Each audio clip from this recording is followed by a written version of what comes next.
We're good to go, man. I'm going to take these off because I don't really need them. I'll just adjust from there. Unfortunately, I don't have the quarter-inch cable and stuff like that. But what's up, y'all? We are on our way back to fucking Your House, Our Rules, the fucking greatest podcast in the entire fucking world. And it is episode 35. We have our special guest, Luke Stolze, who has returned.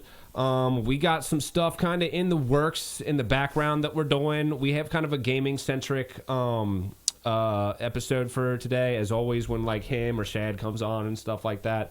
We're thinking about introducing a new like podcast just specifically for gaming because it's such like a big point of our lives, and like Stolze has always been the kind of guy who fucking has helped me, like sent me stories and all that bullshit around the way, and I really don't have much time. So as deep as he is with like some of the competitive communities and shit like that around competitive gaming, I think that he'd be a good choice to do that. We got a lot of stuff to figure it out, but I would say here in the next week or two to be on the lookout for that.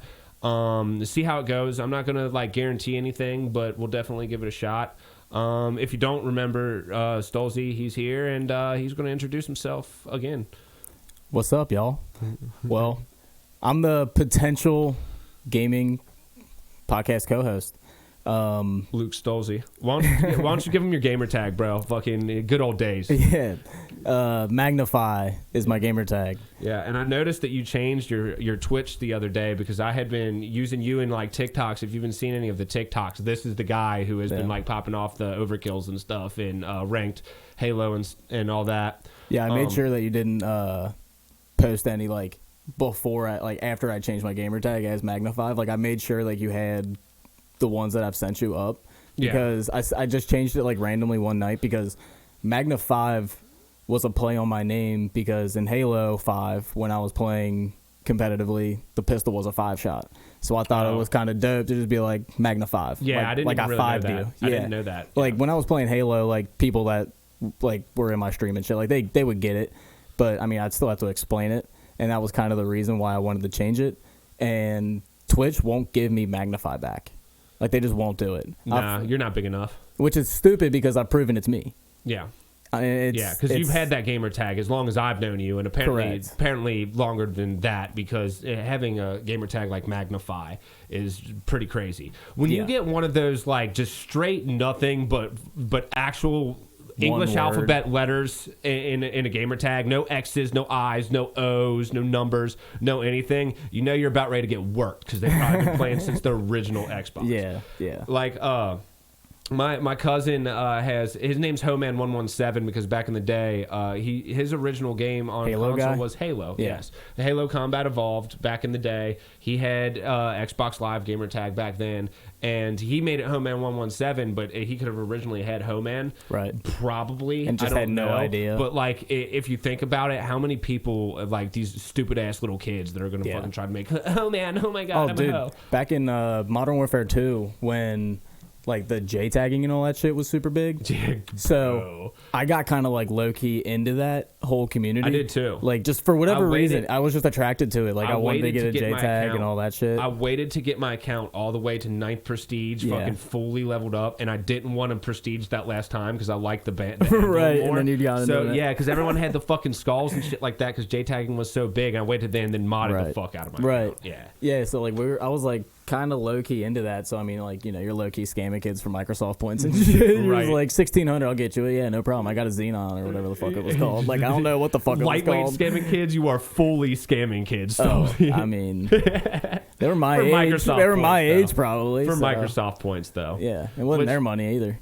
It was their parents' money. Nah, it was their parents' money. But at the same time, it was your parents' money too. But yeah, but like what I was gonna say is, I had a couple of friends that like had modded Xboxes and had like, you know, they were doing Cain enabled like host booting and all that type of stuff. And I had the original gamertag Jake on my friends list. Jake. And like he would come into my into our parties every once in a while, and it was like I never got sick of seeing just Jake is online. No. Like it's like the cleanest thing. Yeah, because when you originally go, especially in MW2 where it's all XXXXX, like it got obnoxious. Right. When I first got my Xbox 360 live account, I had my gamer tag was just Key Spilly, and when I got it online, it wouldn't let me play as that gamer tag. And I was like, oh well, this is fucking stupid. Yeah, like the gamer tag Stolze. Like if I wasn't Magnify, I'd be Stolzy.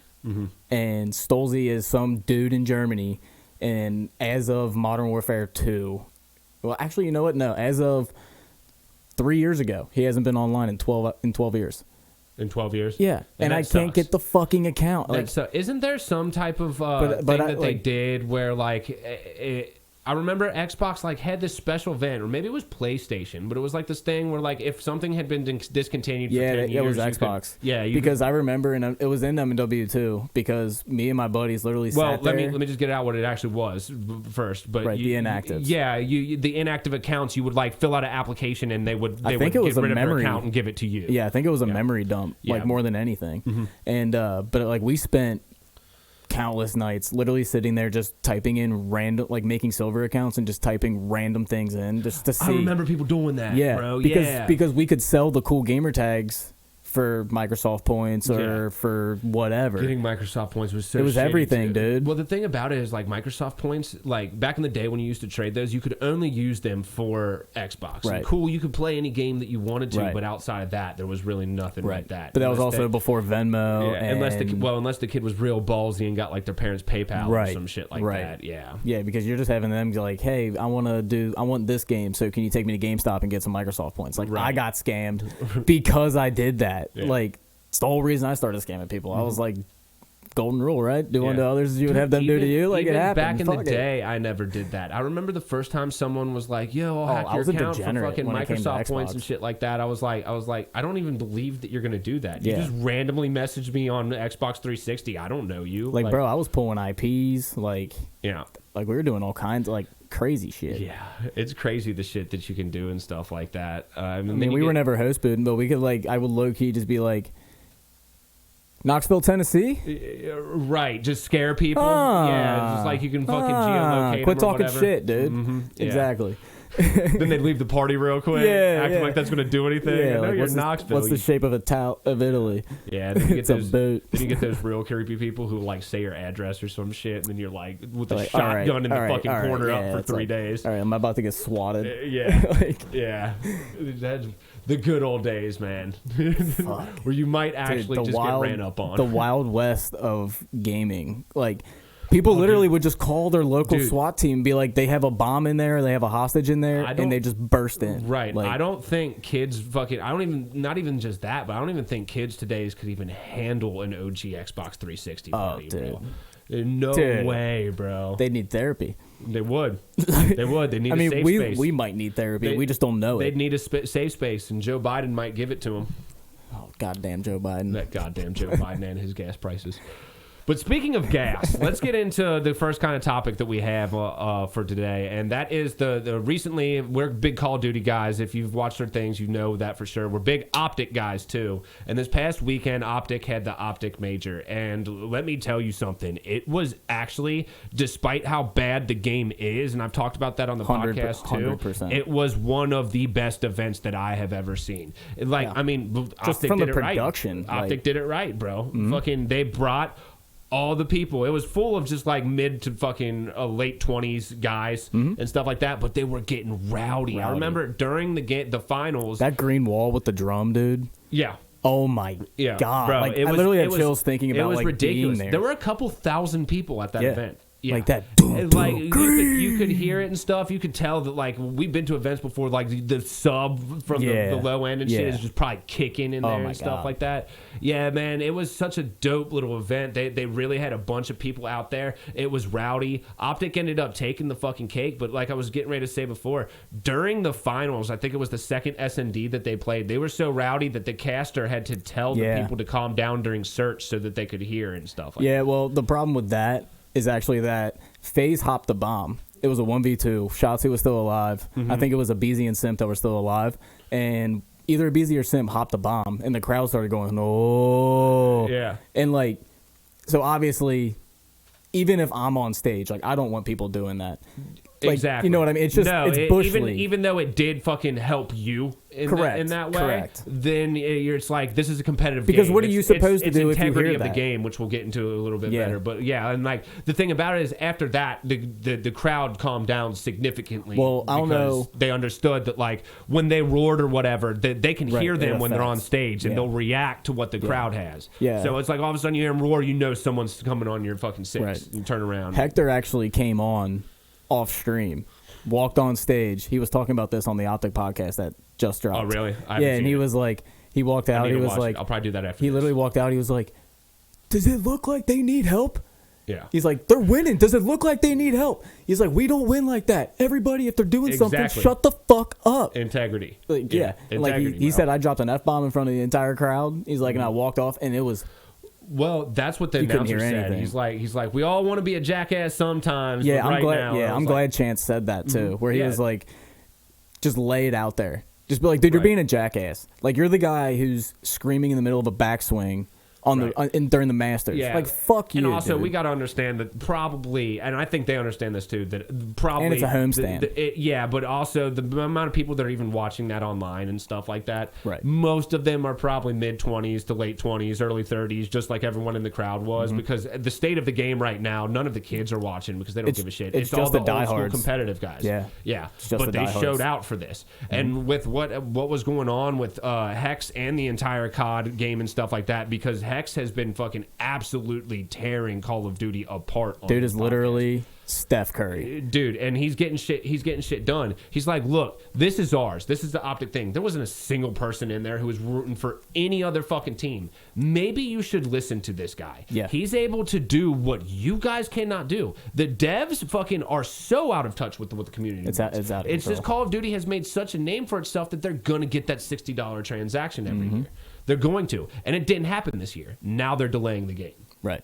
Because if you didn't know that, Call of Duty is not releasing a game in 2023. They're releasing the new Modern Warfare this year, and then it's going to be 2 years after that before we get another Call of Duty title, which is exactly what I have been wanting for a very long time with Call of Duty now. Yeah, and honestly, I wish it would be pushed more towards like a Halo life cycle.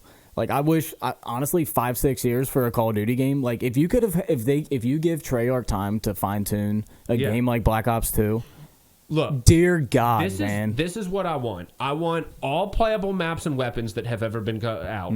Fucking balance them. I want microtransactions and a free game. We know in 2022 that you do not need a $60 fucking game in order to fucking make money, because microtransactions are God in the fucking community. It's literally just skins. Fortnite taught us that. All it is skins. You're printing money. It's a little it's cosmetic NFTs. thing. And that's what I say about the fucking cosmetics and stuff like that. I do not want them to affect the actual game. Right. Advanced Warfare. Yeah, no, not buy to win. Advanced Warfare did that really bad, where they had like the Speakeasy ASM1 and stuff like that. It was like a gun the that obsidian had steel. Yeah, just like more powerful weapons that So you much could fun use to in use, public though. maps, just so they could get you to buy their little fucking 'cause you bought packs boxes. or Because you crates. couldn't buy the camo, you couldn't buy the skins. Right. You had to open the crates and just pray that you got it. Right. Like, smart from a business fucking standpoint, but scummy. Scummy as fuck. Yeah. Correct. And that's the problem with gaming in general, is that it's been taken over by that corporate greed. Because like back in the day, dude, when you had the Bungies,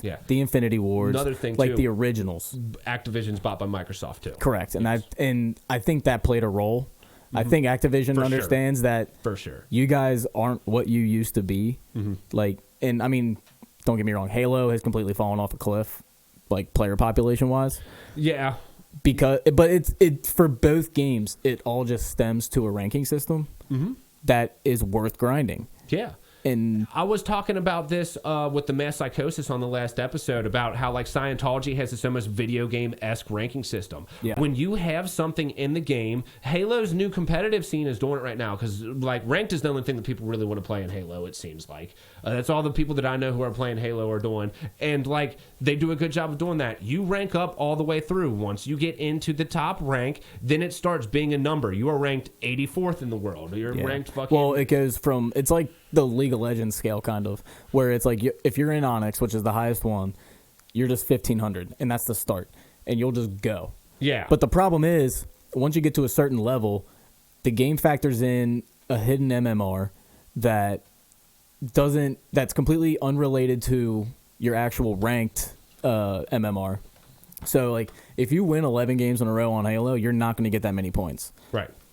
But if you go lose a Fiesta game and then come back, your MMR lowers because you just lost a social game against players that you technically... I didn't even know that. That the algorithm says that you're not supposed to lose to. So then you go back and you'll get like the 13 points That's that a you should hidden have. thing? Have they admitted that it happened? I'm guessing not if it's hidden. Maniac literally did it on stream.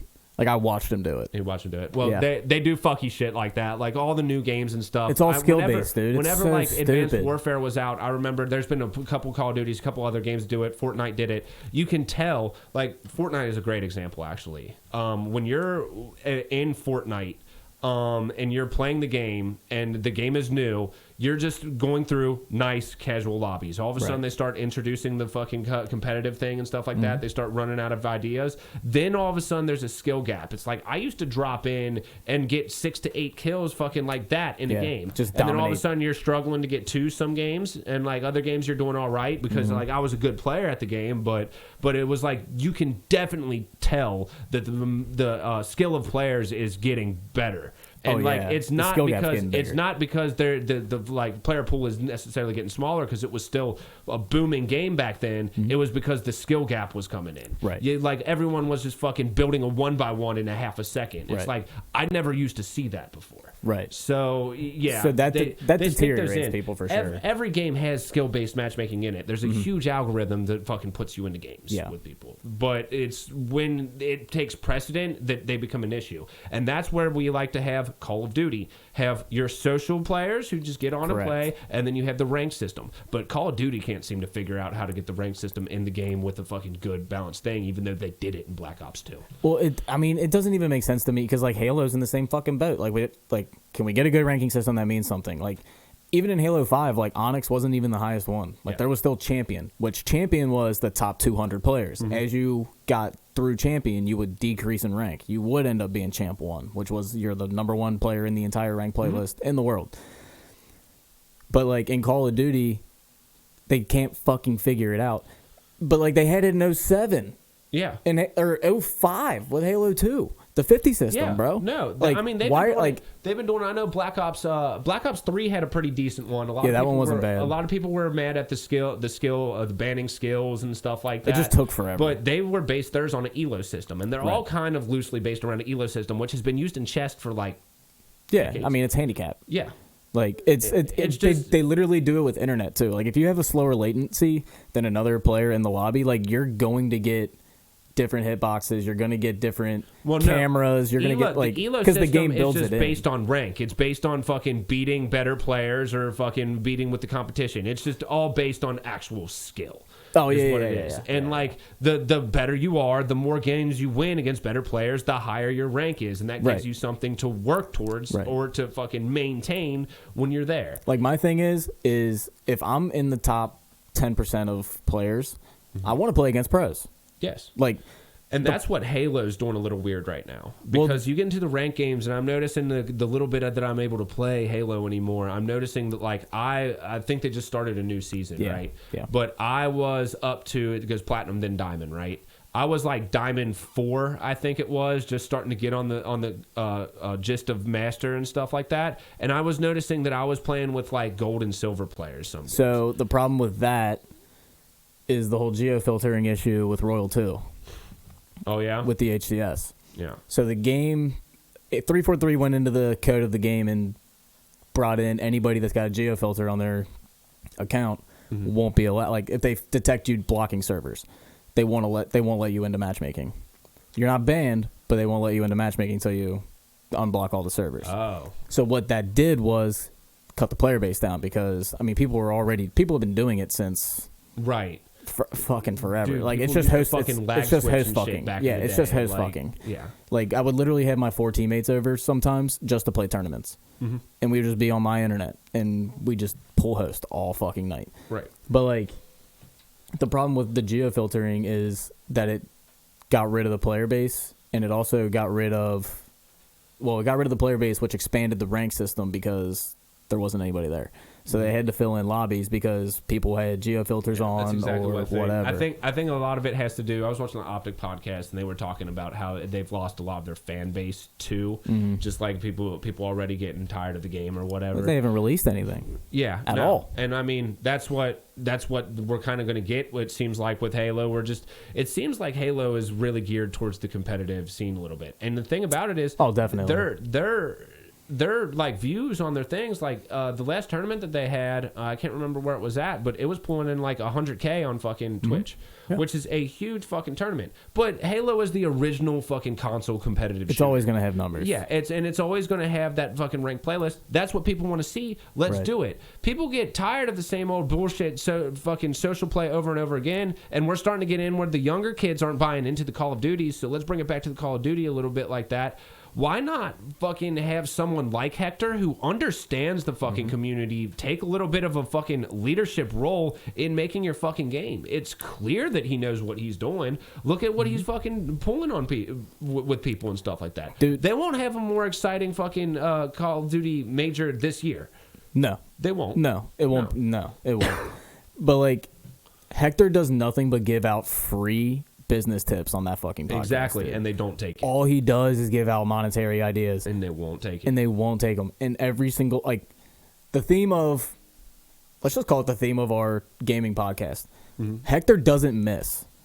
No. Like, everything he does is overly calculated well before it ever happens. Like, dude, the Envy Optic merger was happening a year and a half ago. Yeah. Like, that shit was And way in the works. that was a hell of an idea, and it's clearly working out for them as a team. Oh, in yeah, and both it's Halo perfect. and fucking Call of Duty. It was the perfect merger because you had the content machine that is Optic. Yeah. And they're going to have to, like, they're in a lot of other esports. And if they do the same thing that they did with, like, the Call of Duty teams, where, like, they just adopted Envy because Optic didn't have a Halo team because of that whole fucking Infinite thing. Right. But, yeah, if they're able to do that with other ones where they basically just take, like, the two best players from the, well, I wouldn't necessarily call Scump the second best player. No, he's the best player. From Optic. Well, oh, like on Optic. Yeah. I felt like No, Dashy and Formal might have had a shot at it, but it's Scumpy. So of all time, yeah. But like right now, it's probably Shotzi.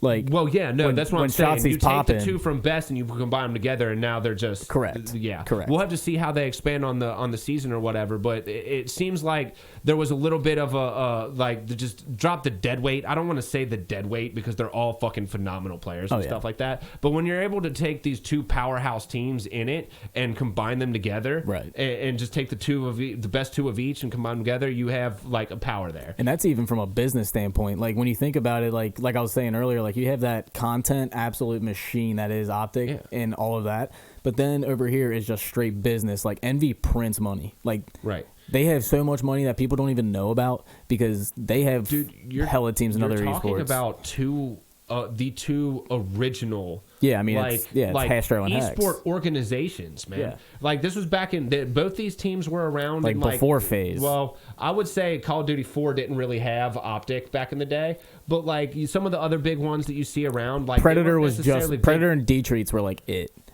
Like that's back when they had it was just sniping. They were just sniping. It wasn't a competitive thing. I'm talking about competitive like wasn't competitive until esports MW2. organizations because now that's kind of what we talk about. There's not really any like clans anymore. No. They've all evolved into these giant esports organizations that are like team oriented and stuff like that. They're not just like this whole thing. They have their content creation and stuff like that. So they're technically the same concept, but they've just evolved so much higher. But like even back in the day, like Counter-Strike and stuff like that, which is technically the oldest competitive shooter.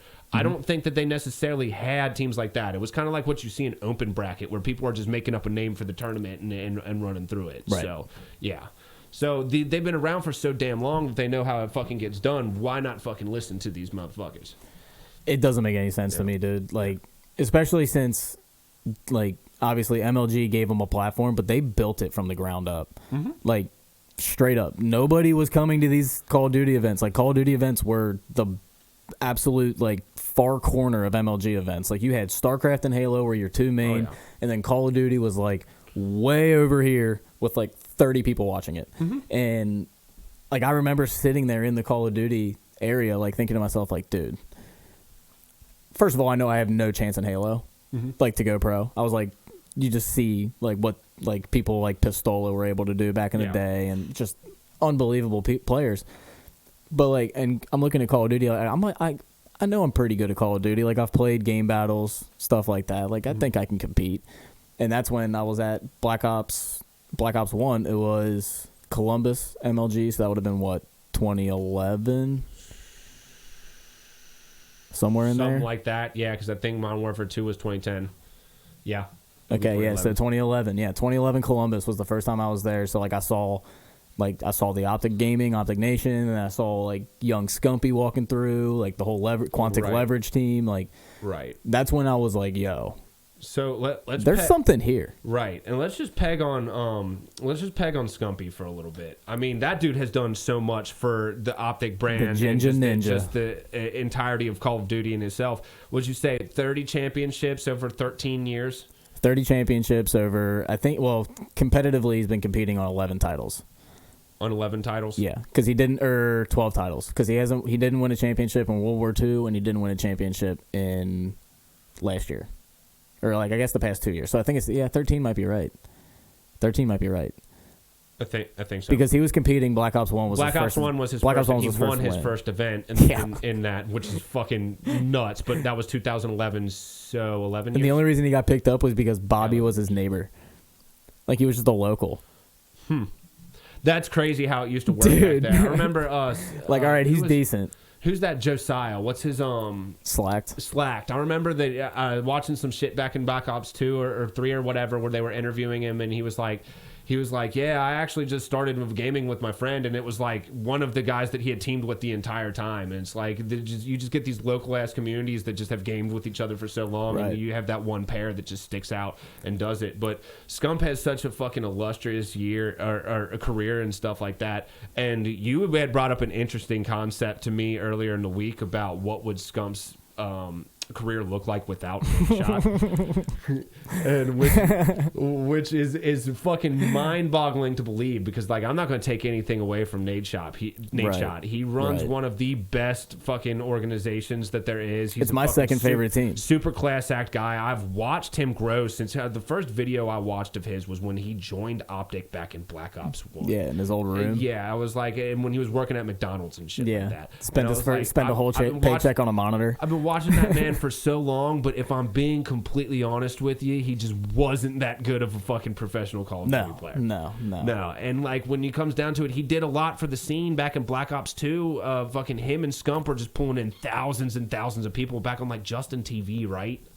Was that they already moved to Twitch? It would have been Twitch back then. Yeah, it was Twitch by then. Yeah, like I remember early that. days of Twitch, just pulling in super those type early of days. numbers. No one was doing that. No, he was shit. pulling like 3,000 to 5,000 concurrent. Exactly. In 2012, 2013, dude. Nobody was doing that shit. And it kind of makes it, it's probably the reason why they stuck together so long. Oh, 100%. Yeah. But I think that if you did have that, and from a competitive aspect, some of those like complexity guys around the time and shit like that, they kind of see Scump as a little bit more attractive, and they see how popular Optic is, they might have been able to put it back a fucking better team. So then you don't know how many fucking they have. It's just funny to me that the dynasty happened directly after Nade Shot left. As soon as he left. It's like...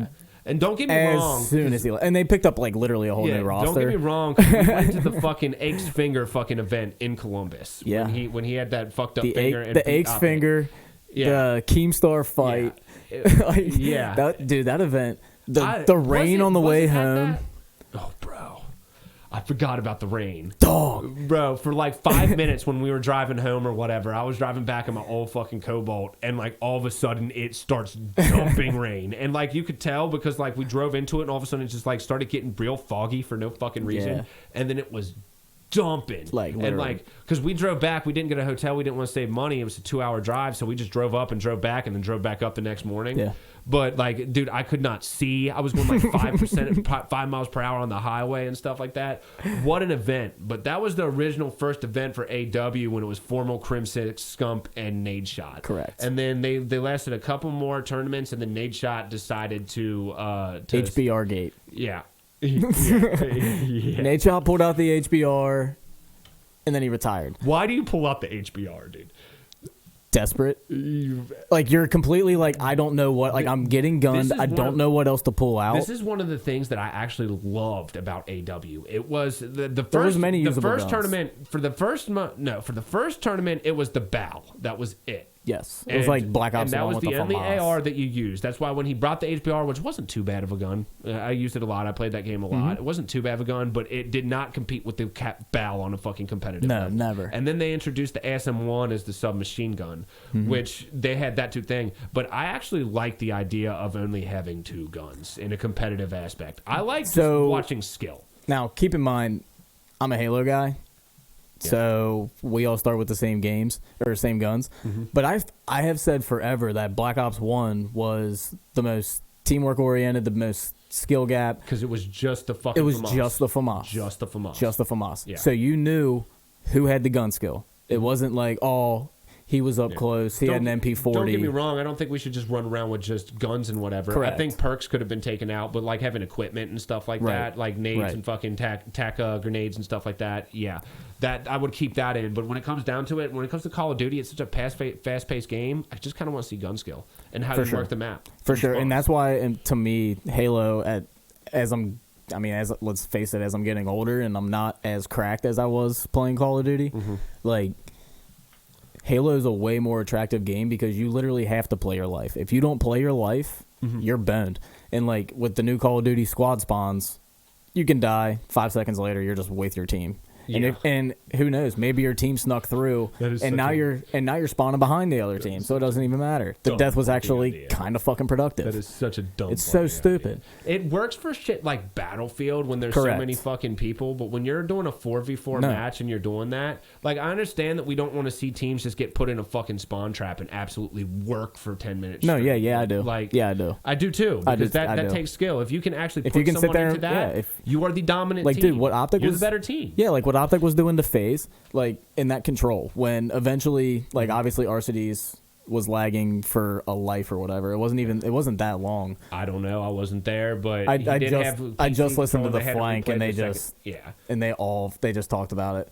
But like, so it wasn't for that long. It was like for one life, but apparently it was towards the end of the game when it was like 19 to 5 lives. Like Optic had 5 lives left, and if you rewatch it, they came back from 19 to 5. Right.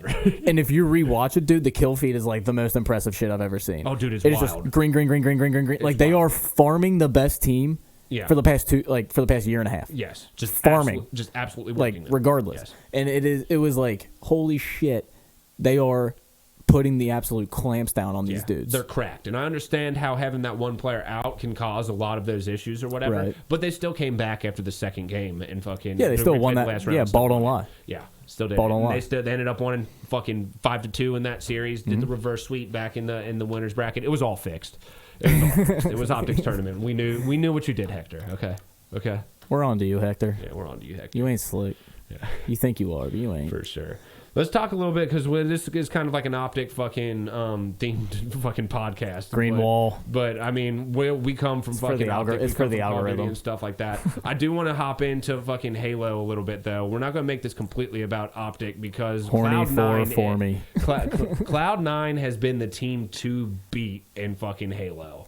And Optic came in with their new Envy merger where they just adopted Envy's team for the most part. I think it was. It was, yeah. It was Envy's team, but they decided to go like Hector and Hastro were just like, let's go as Optic, I guess. Yeah, that's basically what it boiled down to. Yeah, that's pretty much about it. It seems like they're going to be called Optic, but all the Envy. Yeah, they're just Optic Gaming, and they still wear all the Envy stuff. It's a cool thing that they're doing. It's a dope little merger, for sure. Yeah, but they were kind of hanging around there, but at the end of the day, they really weren't competing with Cloud9. But old Formal getting cut from the Call of Duty team and then heading over to Halo, and now all of a sudden he's on Optic Halo's team. Fucking 3 months after. 3-4 months after the game releases, and like literally 2 tournaments in to the fucking competitive season, and they just played they played a full map set, right, and beat them in every United. map. Yeah, against the United. I mean, United's like a top 5. I thought that was against Cloud9. No, it wasn't Cloud9. It was just the United. Oh. But what was impressive to me was they won 13 maps. Yeah. But the scores on those maps, like the strongholds, the cap flags, oddballs. I mean, it was like Well, Optic held map control the entire time, and then like there's this Halo Clips channel that I think it's Halo HQ. I know exactly what we're talking about. But they were showing some Ryanoob clips from his stream of Formal just absolutely dumpstering, and he was like, "What are we?" He's like, "What am I supposed to do?" Yeah, he bro? just kills their whole He's just whole like, team with the okay. sniper. Yeah, he's like, okay. Yeah. Nah, I mean, like they're definitely going to be in that competing with Cloud9. But if you don't know anything about that competitive Halo that's been going on and stuff like that, it might be the most lit I've ever really seen competitive gaming. Like, it seems like every fucking series is going to fucking Game 5. Yeah. And, like, it's just highly competitive. Outside of Cloud9, just literally mopping teams most of the time, just 3-0ing teams. Does it, like, it doesn't you look even at, make like, sense, 2 through though. 5. You look like 2 through 5. It's like, it could be anyone from Optic, United, Sentinels, and FaZe. Yeah. Yeah. Yeah, And for like sure. Snipe Down came back from the game, who was a really popular streamer and stuff and playing ALGS. They've definitely got a thing here. If they can really keep plugging away at this goddamn HCS that they've got going on, Yeah. I think that like we might be seeing some old day Halo action. Well, and the best part about it is Adam the guy who runs the MLG. But the one of the co-founders of MLG started a new tournament system, like a new tournament company, and they're the ones that host the HCS, and that is why the difference between the HCS and the CDL is the HCS still has open tournaments. Yes. So like you open the AM scene, Yes. you expand the game, like because how are you like it? I mean, outside of challengers, you're like what challengers is literally just hoping that a player gets dropped and you're just like subbed in. Yeah. Like you're playing just hoping. Like Right. it's literally minor league No. baseball. No, but if you're sitting there and you're actually doing what it takes to be a professional player and work with a team, and you're coming up through fucking open bracket Right. and stuff like that, it like you are working as a challengers league, but you might just get dropped. When you open up the aspect of having like a fucking 16 team pool play, but 8 of those teams are just guys who ran through the open bracket that have been playing for an entire day against Right. some very, very stellar competition. Their thumbs are warm. They're ready to go. They And can they can win. They start playing against them and stuff like that. You start seeing some underdog upsets. Like For sure. March Madness is about what, like a week or 2 away. Yeah, if a team Like, gets hot. same thing. We all Bengals. like watching the fucking Literally the underdogs and shit Bengals. like that. Steph Curry didn't have a fucking name to himself until fucking he went into the tournament with Davidson. Yeah. and was just dropping 30 points a game. Now all of a sudden Bombs. he's one of the greatest 3-point shooters of all time. Yeah, and people are mad at him because he changed the game. Yeah. Like, get the fuck over yourself. Yeah, revolutionized the game. Fuck you. Cam. Snipe down's the reason why I no scope. Like, fuck you, dude. Snipe down is not the reason why you no scope. The reason why you no scope is Griz, baby. It's for the clips. It's Griz, baby. Griz and Muzzle Fuzzle. Those are my two. Those are my two OGs. Dude, I fucking put this in the group chat that I have with like some of the YHOR people the other day. I don't remember what the context was, but I said, "You ain't Griz, baby." You ain't Griz. And no one knew what the fuck I was talking about because You I ain't typed Griz, in baby. the second I typed it out, I was like, you know what, y'all are a little bit younger than me and not really Call of Duty kids. Even Yeah. Sam, who's my age, didn't know what it was. I was like, I bet none of you would even know what that reaction Like, is. bro. Like, I'm sure you're like me, where you watched all of his montages, obviously. Yeah, back in Like, the day. dude, The Matrix 1, the first clip is burned into my fucking brain, where he's on Overgrown on the Woodbridge side, spawns, goes over. I need to go back and watch these old school fucking Yeah, montages. he spawns and goes to that little super small little right building that would go down into the crevice. Yeah. You know what I'm talking about? He goes out of the Yeah, I know he, exactly what you're talking about. He runs and jumps out of that building and no scopes a dude all the way at the stone bridge. The stone bridge. Yeah, with the M48 cog. And Yeah. that's the one clip that like set Dude. like that set game, like YouTube and montage clipping, like Right. all that shit off. Oh yeah, no. Like- People don't understand. Like and he plays on Legacy Southpaw. I explain. Like, that's the weirdest shit Dude, ever. Yeah, bro, that's fucking ridiculous. That is absolutely ridiculous. That's the stick layout that you use. That's like completely It's literally inverted. backwards. Like you press up and he goes down. Fucking you press Yeah. right, he goes left, and like just absolute fucking heinous way to play video games. But I remember the coolest one that I remember was back in the day. They asked us on the Optic the Optic podcast, might be something that we could do real quick. Who are the best fucking snipers of all time in Call of Duty? Because I remember the Predators fucking right, and then Modern Warfare 2. And their where, question like, was, he comes in and like pauses, and it has like the fucking pew when the yeah, fucking that the Predator dope-ass little triangle and edit. shit. It was Yeah. like, what is Yeah. going on right now? Yeah. And that kid got accused of aim bobs all the time. But if you ask me, D-Treats and Predator were the fucking best two goddamn snipers. So like and the question came up, like, are we talking like competitive snipers too, Or just, like, or just montage montage snipers. guys? Yeah. Because montage guys, like, there's guys Dashing, formal. like, oh yeah, I mean, like Dashing, Formal. Oh, you're talking about montage. But like if you're talking montage guys, like you got guys like there's more European dudes that do those montages that are so much better than the American montage. Like Really? You're Dude, talking about now or back then? back then, like if you look up the Blueprint by, I think it's Jax, it's the best Call of Duty 4 Dude. montage I've ever Call of seen. Duty 4. Yeah. Now that you say something, I remember there was Because a like think about like montage. Tabes. There was a montage of Tabes, bro. What up, dogs? Tabes. Tabe here. Tabe face, here. to To the face, to face. Yeah. Bro, old school fucking machinima shit, bro. Machinima. Yeah.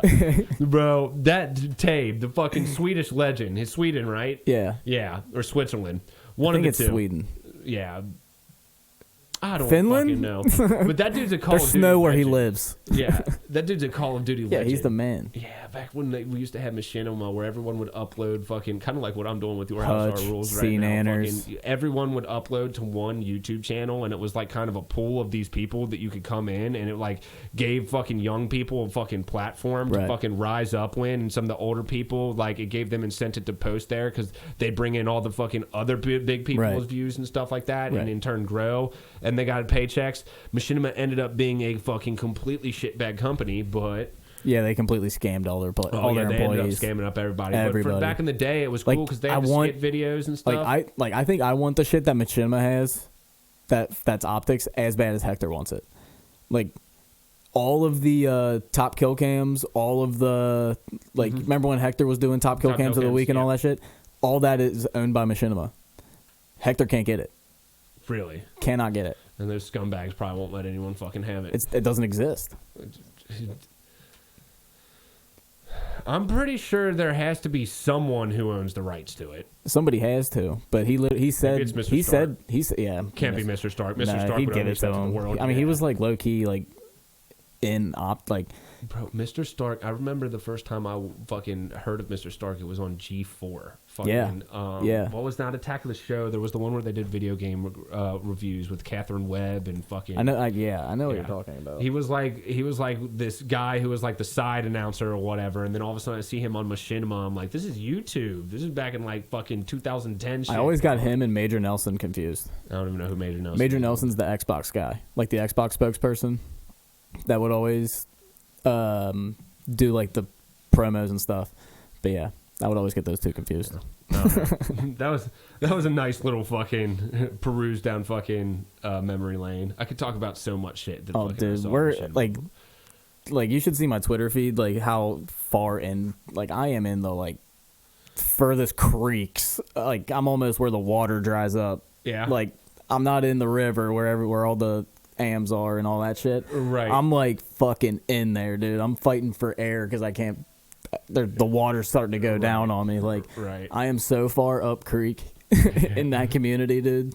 Like Yeah. I see so much shit. I mean, we've been fucking doing this shit for so goddamn long, bro. Yeah. Fucking Yeah. big video games. And I like noticed and stuff. Like, I'm doing this shit with Your House Our Rules, and like, I'm starting to get. I don't know if people are just seeing me post clips and deciding that they're going to share shit with me, or seeing that I have like the brand and sharing shit Right. with me. But I'm starting to like see people who are like posting like, "Oh, I'm master rank in fucking Halo," who like I've known for years now, and I'm just sitting there like, huh?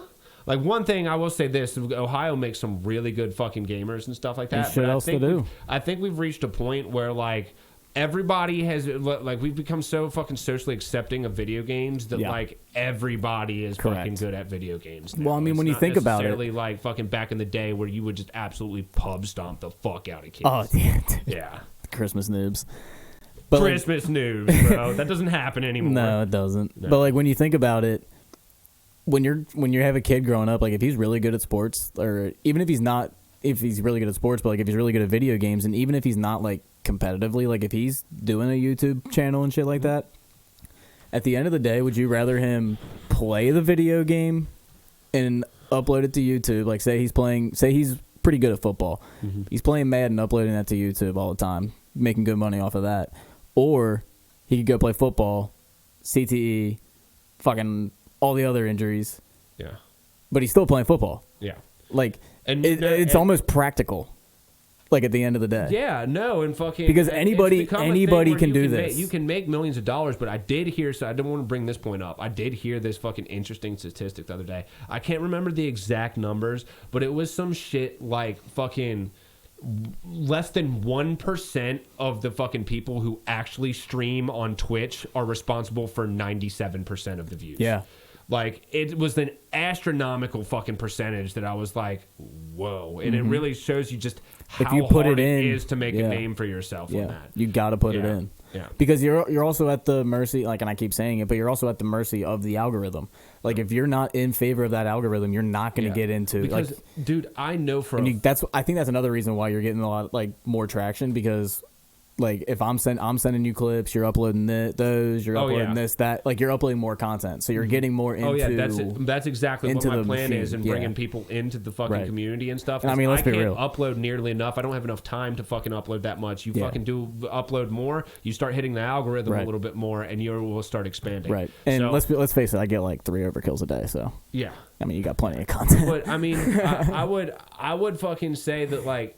This is the point that I was trying to make. I think if like I could actually hit that goddamn algorithm just from when it comes to like streaming and stuff like that. I'm not even going to say like fucking podcasting and fucking DJing and stuff like that. Like I will admit that I'm good at both of them. But when it comes down to like streaming and stuff like that, that's where I really feel in my element. Just like sitting down, bullshitting, being an absolute goon and playing video games. Like I don't necessarily need to be fucking going try hard fucking hard fucking left leaning dick on everybody. I can just sit there and fucking chill out, talk to my chat and shit like that. I think that I would be really good at that if I actually got the audience to fucking start getting people in there. And I think it's so hard. And with like with the gaming podcast, like I think that we would do a really good job with like even reacting to stuff, like watching a Call of Duty video and we can react to that. Like I think that like me and like people like the reacting stuff just because like it makes you feel like you're watching it with somebody. Right. You know what I mean? Yeah. And it also gives you a completely different look. Like, dude, I watch more hip hop like bar reactions and shit like that because like you listen to an Eminem song, like I was listening to dude do one from Recovery and he literally taught me a bar that like I've never fucking caught. And like just because like he like that's what they do. Like they're super into that shit. They sit there and they just react. Yeah, and they get it. They really understand fucking rhyme schemes, flow, fucking all that.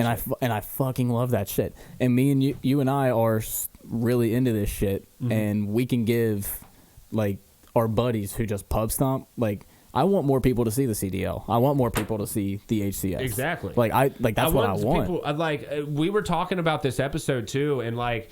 We kind of came in with an objective here, and that was kind of talk about like Optic Major and fucking competitive Halo and stuff like that. And it was like, well, I like to have another person to help like break up the conversation a little bit as a third person. But we were sitting there thinking of who we could invite, and like the only person that I really would have considered bringing on that would have actually been able to hit on each key point would have been Matt Schneider. But he told me he's like, man, I really just don't watch Call of Duty and Halo much anymore. So like, I do want people to fucking come in and see this. It's not going to be the same because you didn't grow up with it like we did. But I do want you to understand like where I fucking come from. I want you to see what I see in fucking competitive. I'm dying to have these conversations that I have about baseball and football. Yeah. But about Call of Duty and Halo. Like exactly. I want that so bad. Dude, fucking the Call of Duty weekend or Call of Duty Champs weekend is like right underneath. That's my Super Bowl. It's a lot like well, I wouldn't call it my Super Bowl. Like March Madness fucking, I would equate it to March Madness. That fucking over the weekend tournament, the really grind. You get to see because it's like Wednesday through Sunday or whatever. The failures, the fucking ups and the downs, and it's expanded through the whole thing. It's like I got a whole weekend of drinking beer and doing this shit. Right. And like March Madness is always going to be like the OG one, even though to be completely honest, I watch way more fucking Call of Duty or fucking video game videos than I do fucking basketball anymore. For sure. But yeah, it's like I really wish that like. On March Madness, I'll probably have a couple people over. I'll probably have fucking 3 TVs set up at least, and like we'll all just be watching fucking all the games at once. Right. Imagine having 15 Optic fans in here, streams, man. All the streams, God. fucking with people just doing nothing but watching fucking. Going to a bar and like watching the streams and shit. And I do think that fucking world, I think it's possible. I think that world is coming. I think that it's going to be more niche bars and stuff like that you would see. And it's going to be like soccer. I don't think it's necessarily going to be the Call of Duties and the Halos that fucking end up being those games, but no, we need to see, man. I think Halo is closer than Call of Duty. I would say Halo, and because they have been around so long and they still stick to the same thing, and the core of the game, the core of Infinite is good. Yeah. Like the game plays well. Yeah. It's not bad to watch. It's aesthetically pleasing. There's a lot of colors. They need to figure out how to update it and keep it fresh, though. Right. Because, I mean... Especially when they want to do a 10-year life cycle on the game. That's not necessarily a good thing with competitive games. Because with competitive games, you kind of want to have the same structure to each game so you can find the little intricacies. People know exactly what they're doing. But you also do need to keep it fresh because no one wants to watch the same 4 maps the entire time. And that's the problem like with that Call of Duty's having right now in the CDL is there's, 5, 6 competitive maps? So it's like... Once vetoes go through, bro, the finals, which was a 9-map thing, there was 3 straight Tuscans. Yeah, there were 3 maps. 3 straight Tuscans in a row. There were only 3 maps on the entire fucking 2 9 of them. Yeah, it was 2 Gavatus. It was Gavatus, I think a bow cage, and fucking the first. I don't know the name of the maps because I don't fucking really probably get it. I know Guavatu or whatever. Gavatu's the beach. It looks like D-Day. D-Day. They played that Optic dominates that one on. like 3 or 4 fucking times. I swear to God. And why did that? As the tournament progressed, why did teams keep letting Optic get that through vetoes? Like, because first of all, what you're doing is you're unlocking AR Scumpy, and you don't want that AR Scumpy smoke, bro. Dude. Like, you don't, like, I'm telling you right now, the best ARs in the game are submachine gun players. I don't care. Bro, I remember, oh my God. I remember back when I was doing my thing in Black Ops 3, I always wanted to be that run and gun fucking sub player. But then, like, I realized that when you gave me the fucking Man of War back in that game, and, like, the Man of War was a good game. That's what I liked about Black Ops 3. That was the one game where good guns. There was so many good guns, and it was so balanced that I did not mind that there were other fucking good guns.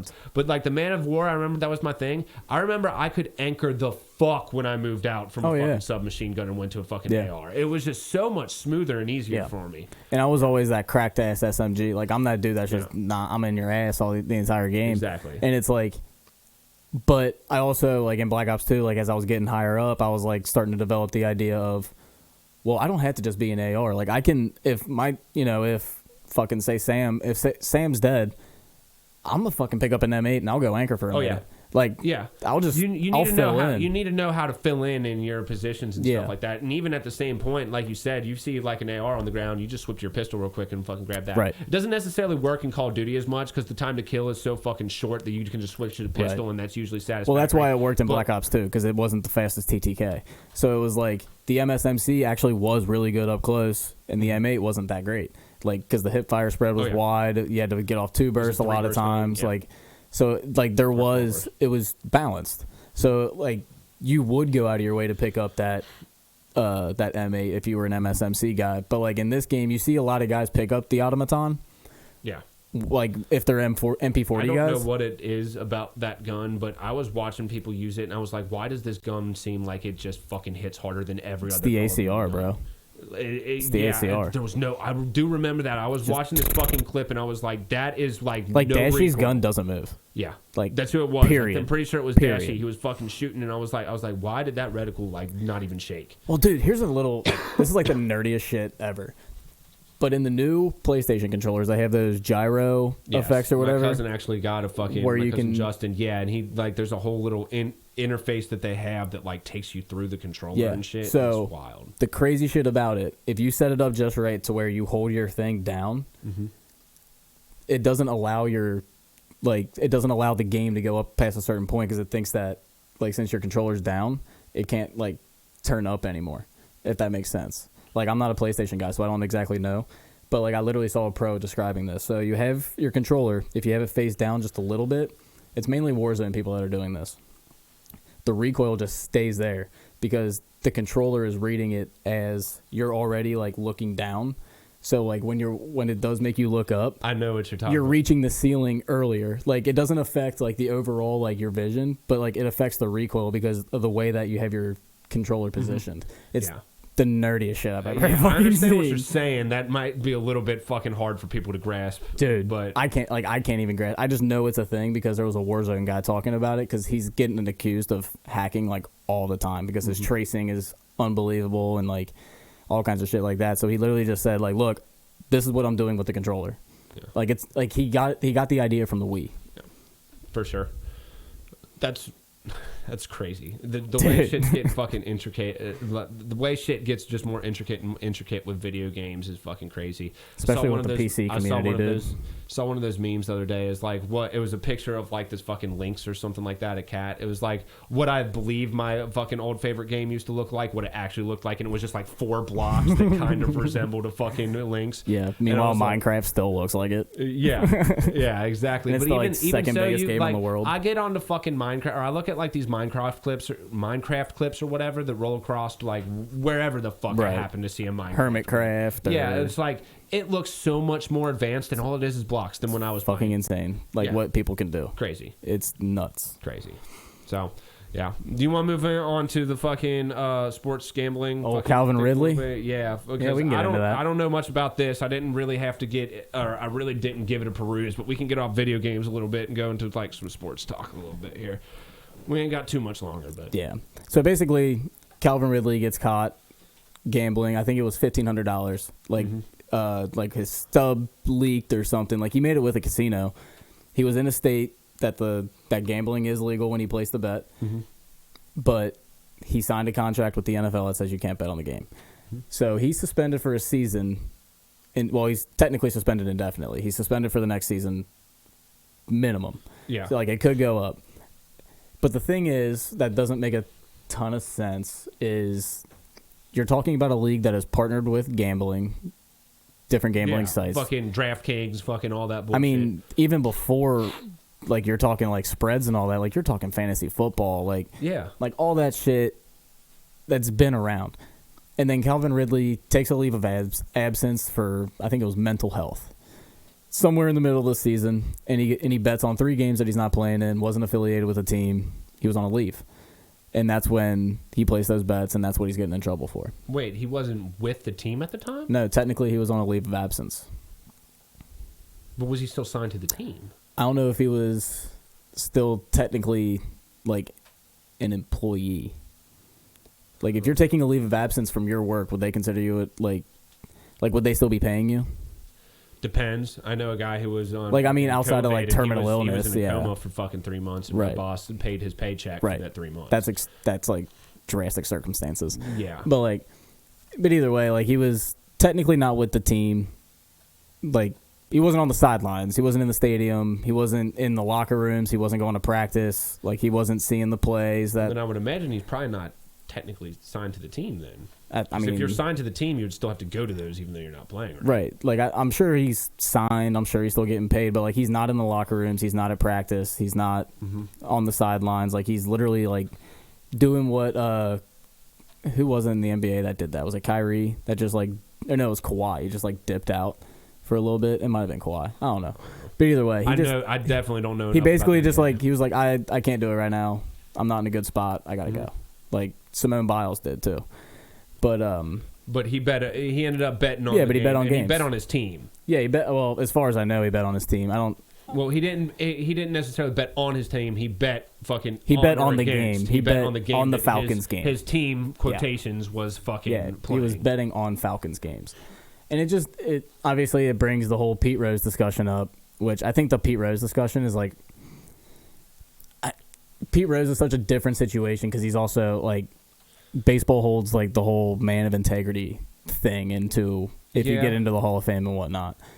So like Calvin Ridley's kind of like shamelessly betting on games. Yeah, but he's like not in even, his mind, I'm saying, like, I don't think he's sitting there like, no, but at the same time, I'm gonna hit a lick on this. He's not necessarily affiliated with the team. When you're talking about something like Pete Rose was betting on games that he was playing and coaching. And don't get me wrong, I think that someone with is an illustrious of a career as Pete Rose has put on, I think that he deserves to be in the Hall of Fame, whether or not he fucking bet against or for his fucking team, which apparently he only bet for his teams when he knew that they would win or something like that. And the problem That's with just being a cocky prick, but correct. And like the problem with that is if you're a coach, you're betting spreads. Yeah, you're potentially making lineup changes. Yeah, for said spread.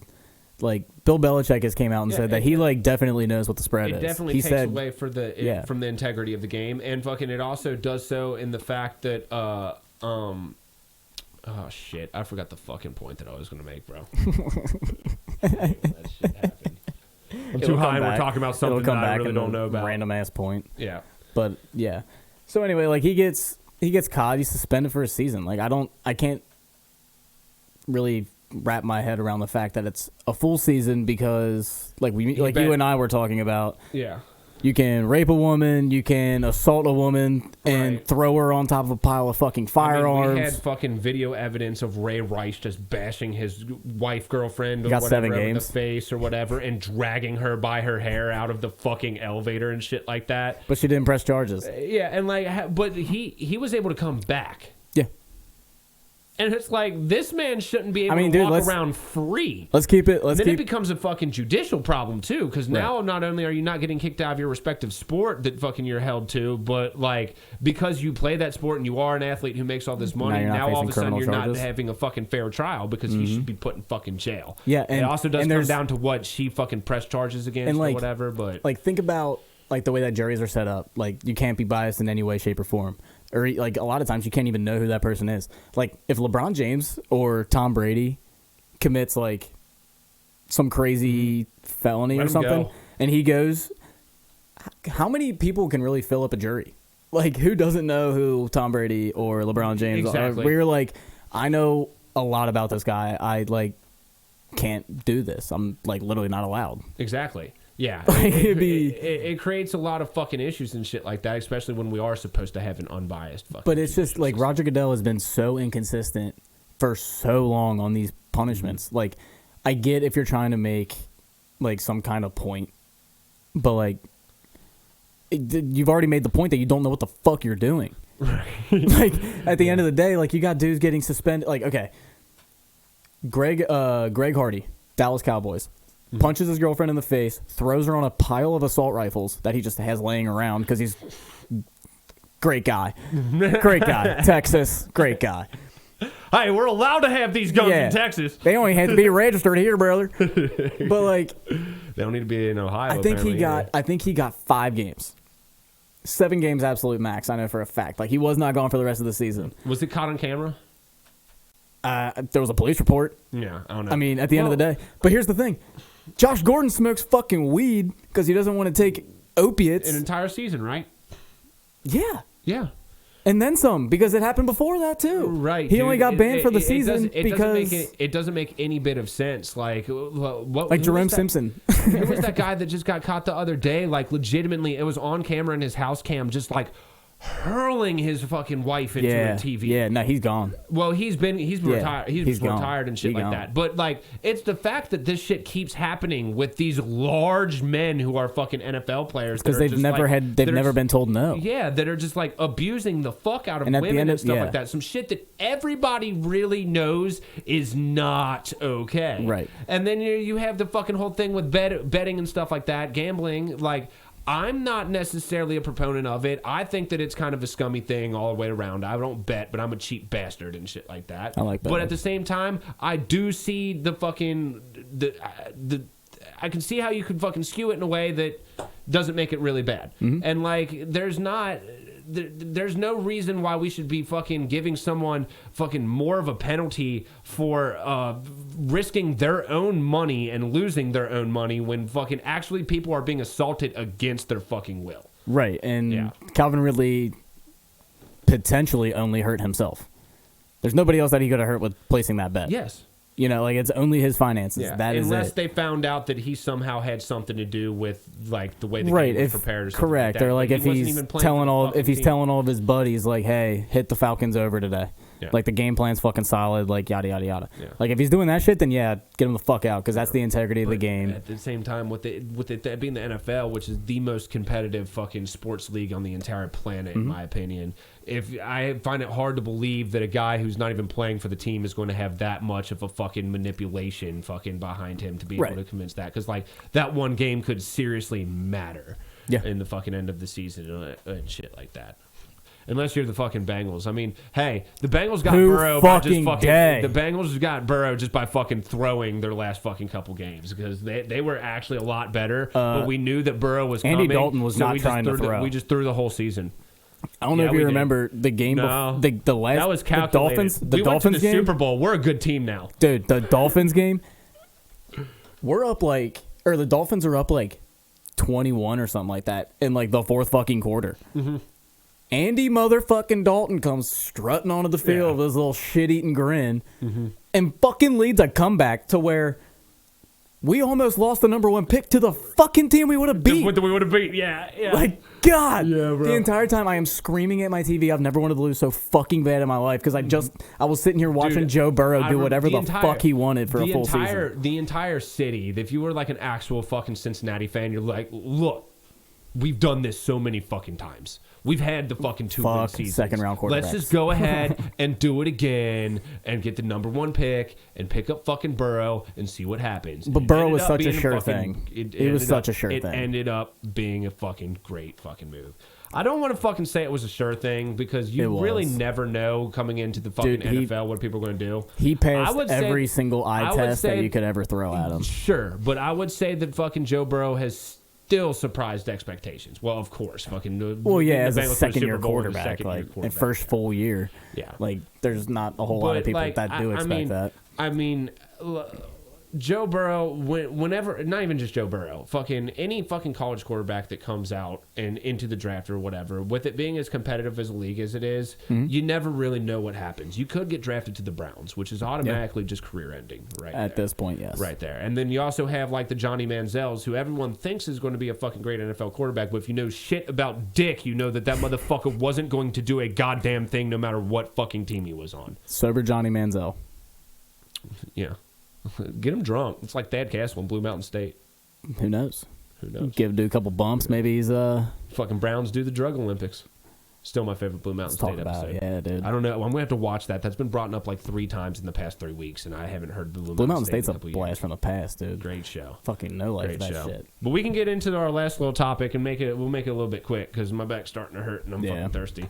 But it's what you've been sipping on, and fucking I haven't been sipping on shit except for this fucking Your House Our Rules discussions and shit like that. But the one thing that I do want to bring up is that fucking I started playing Elden Ring. And back to the video games a little bit. I've been doing a little bit of a Let's Play. I'm trying to work on my fucking streaming quality so that I can get the like Let's Play, the recording part, and the fucking streaming part to actually like look good because it looks like shit. But the game itself is very challenging and it's very fun. There's a lot of stuff that I can do. I need to find time to actually sit down and play it. Right. But I put a solid like 8 hours into it so far, and it's fun. That's the cool thing about like making content of video games is like you can sit down for one solid day and just go balls to the wall play your games for like 12 hours and you got depending 3-4 days of videos. Yeah, you could fucking do a 2-hour Let's Play and like piece in the way that episodes. the way that the MLB The Show community does it on YouTube is a lot of times they'll just go 2 games. They're 9-inning games. In real life, they're like an hour long. Like they're pretty long games. Mm-hmm. But what they do is they condense the game down just to like where they're either talking to chat and it's a good little conversation, so they'll put that in there, or just the swings that matter.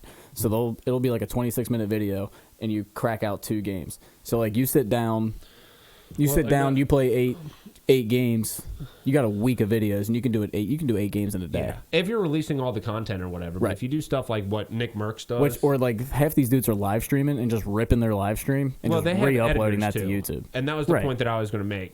That's the big thing that I'm finding with getting content and shit out, because it's got to be quality. Yeah, I need to find some people who fucking can actually do the editing, because it's so much of the time that goes into this is done with editing that I can't physically do it myself. Right. And like when you're talking about that style, like what I was about ready to talk about, Nick Merckx, where like he does a stream each day, and each day his YouTube video has just like clips from the stream. Right. Someone has to go there and they're probably marking it down. He probably has a bunch of people looking for certain clips or whatever, but he has to go through that, cut, edit it, throw all the extra shit in, and fucking condense it down into a 20-minute video. Right. Yeah. So. And that's where it gets tough, because obviously, like, to have an editor, like, I mean, call it like a staff, like to have it on like our staff, like it would have to be a passion project for them as well. Like, obviously it's and technically pro bono, but like you're trying to get your shit out there too. That's the hardest part. I mean, Shad said it when he came on the podcast. He's like, the hardest part about it is just getting going.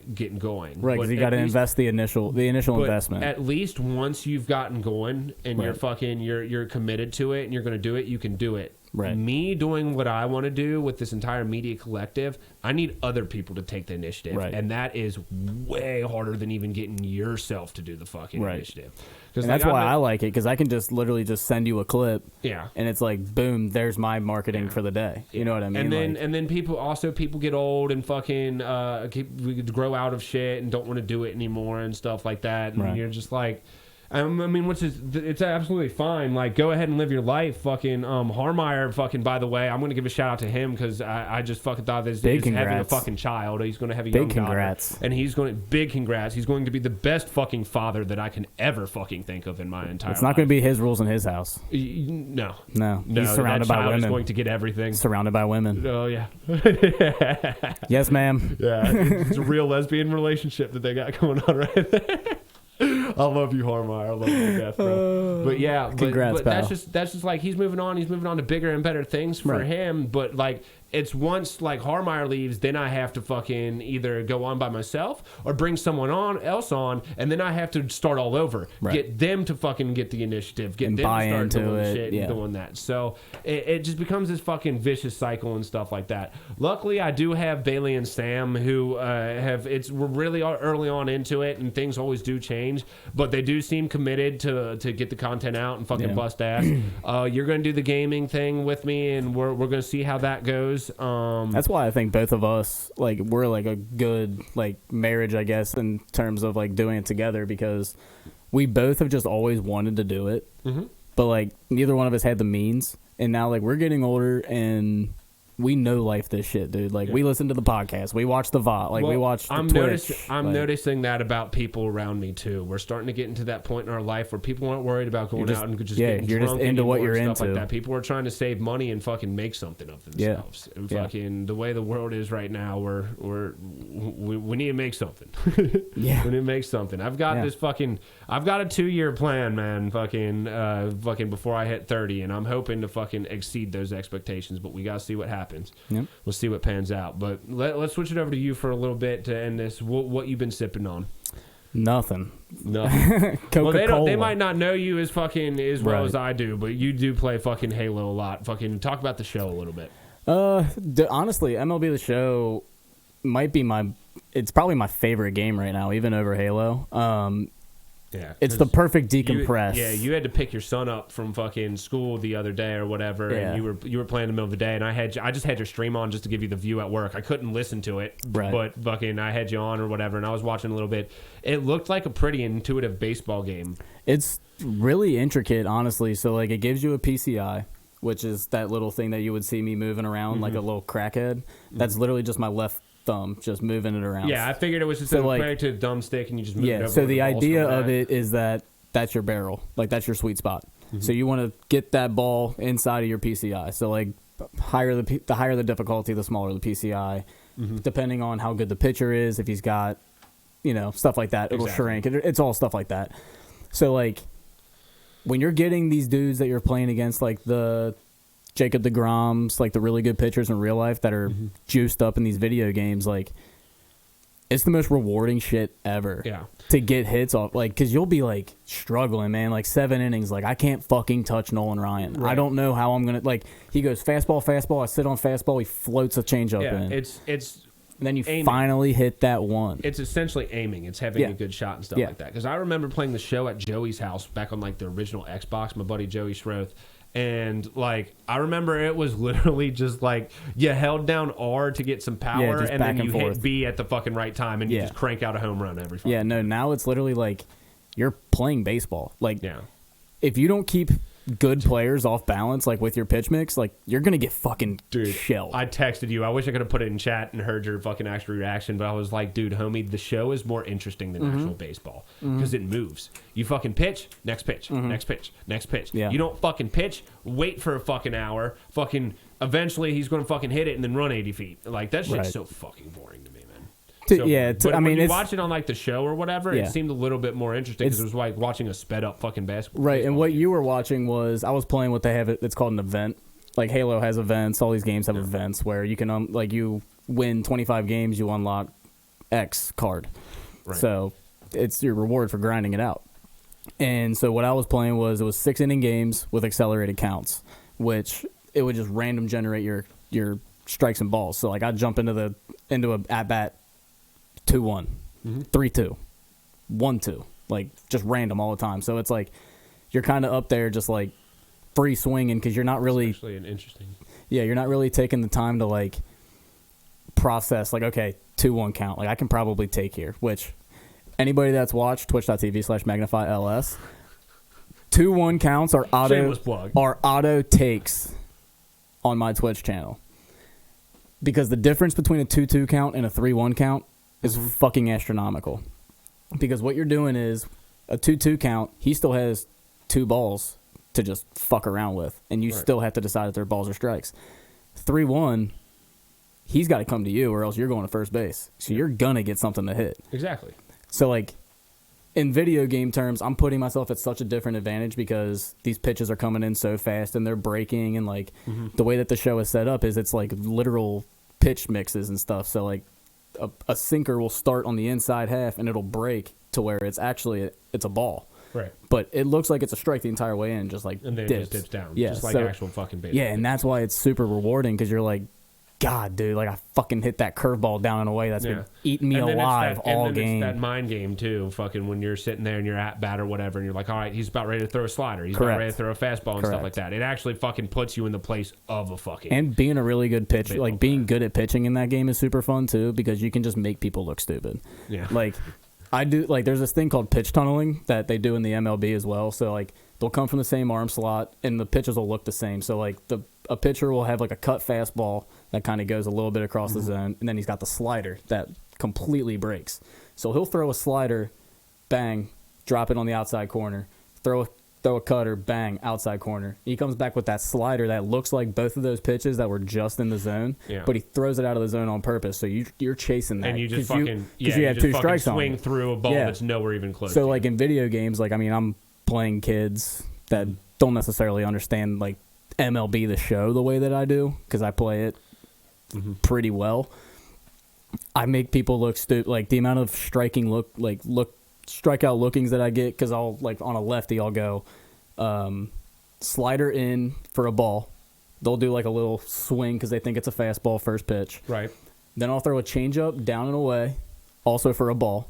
But what they think I'm doing is throwing a fastball outside half, so they swing over top of it. And then I throw a sinker for a strike on the inside half because it looks like a slider out of his release, but it drops right at the end. Just whoop, bang. Yeah. So I'll literally tunnel those pitches just to give him 3 different looks, but I give him the same look, but it's a pitch that's 15 miles an hour different, and it's moving just a little bit differently, but this one's for a strike. Gotcha. And they're just like... Yeah. It sounds like a fucking very fucking intricate game and a fucking great way to make baseball. I'm glad that they did it because the show hasn't been around for a while. You didn't really have many fucking... It just hasn't been... Well, it just came to Xbox this year. Oh. It was a PlayStation exclusive. Oh. And now it's on the Switch. Always good to get the Switch people involved. That's the majority of fucking console gamers. The one thing that bugs me the most about the Switch, just super quick, is that game would be so godlike on PC. Dude, I'm not It kidding. might Like, be a little bit too easy with the fucking mouse, though. no, I'm not even saying mouse. Like I would still play with with a controller, because there's 3 different types of swings in MLB The Show as well. You got your contact swing, your regular swing, and your power swing, and those all affect your PCI as well. So like contact swing is gonna be bigger, power swing is gonna be smaller but more rewarding. Gotcha. Like if you square it up. So it's one of those things that I don't know. The game's rewarding. Let's just put it at that. Yeah, like, no, it sounds like a fucking lot. And like, Yeah. I followed where you were going through that, but there was a lot of fucking baseball terminology. Correct. That I was like, correct. And that's also why I get nerdy with it, because it's super baseball. Exactly. Like, I'm sure someone out there who's fucking as big of a fan of baseball as Right. you and fucking doesn't know Right. about it might just be Well, I like, mean, dude, whoa, like- I gotta pick that game up. like I'll play against guys. Like a lot of these in MLB The Show, like it's different. Like a lot of these guys have like their name as their gamer tag, just like sports games. And so like you'll play against, like if you play against the pro in the major leagues, it literally says, like they have a banner that says the real whatever their name is. Oh, really? Yeah, and it'll tell you, and they give them their own custom card and everything like that they can play as. So like you literally know when you're playing against some of these pros. That's and wild. and the pro, like I've gone against like a couple of minor league pitchers and shit like that. And these fucking dudes, like they're real pitchers in real life. These fucking dudes can pitch in the game, like out of Well, yeah, like they know how to fucking. But the thing is that they're not even throwing the ball. The fucking overpowered pitcher that they're using is throwing the ball. So they're using all the pitch mixes they would use in real life to throw you off balance. But their pitchers in the game have perfect fucking control. perfect So they control. can put it wherever the fuck they want and keep you off balance. Yeah. It is nuts. That's fucking wild. It's bro. nuts. That's so cool. Yeah, man, that fucking kind of makes me want to check that game out. But It's super fun to stream have too, time for because that. it's easy to be interactive with chat. right. Because I can kind of go back and forth, and when I'm raging at Halo because I have garbage fucking teammates again, I can go play by myself Hate garbage and teammates. just drop taters on random 12-year-olds. Like I got accused of hacking the bro. other day. Dude, you get accused of hacking all the time. I get fucking accused of I got hacking accused. sometimes. I got I'm not accused even of that good hacking on anymore. that shock rifle clip. I 100% got reported. Oh yeah, no. I got reported 100%. For sure. But it is what it is. We gotta start cutting a little bit, because I know that we can go fucking talk about Yeah, gaming for sure. fucking hours. I've It's already 8:30. got more and more shit that I want to fucking put out there right now. But we're gonna end it right there. Fucking definitely go check us out on all our social medias and stuff like that. Join the new fucking discussion and fucking media sharing fucking page that we just released and stuff like that. It's fucking still doing pretty well. Enjoy having it up, and I think that you would look really good as a member in that fucking group. So go ahead and join. For sure. Episode 35 of Your House, Our Rules. Peace! Bitches. Oh.